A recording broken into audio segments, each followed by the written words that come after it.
Merched y Wawr. Diolch yn fawr iawn i bawb nath anfon lluniau mewn i'r gystadleuaeth. Mae wedi bod yn brofiad hyfryd cael edrych arnyn nhw gyd.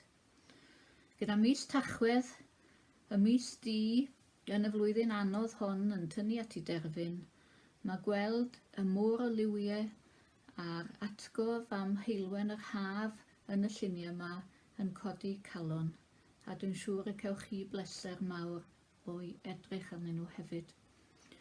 O ran y feirniadaeth, mewn cystadleuaeth oedd y safon uchel iawn, roedd yr enillydd yn sefyll allan i fi fel llun arbennig iawn.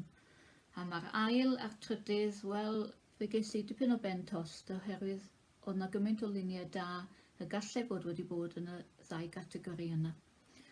Felly os na wnaethoch chi ennill eleni, wel, triwch eto blwyddyn nesaf. Ond llongyfarchiadau mawr i bawb nath anfon lluniau mewn. Cadwch yn ddiogel a mwynhewch yr wyl.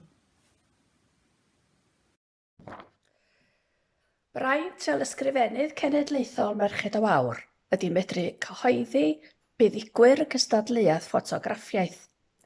A'r thema oedd blodyn neu flodau.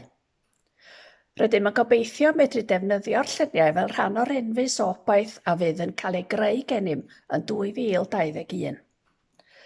Diolch i'r beirniad Marian Delys. Llongyfarchiadau i'r buddigol.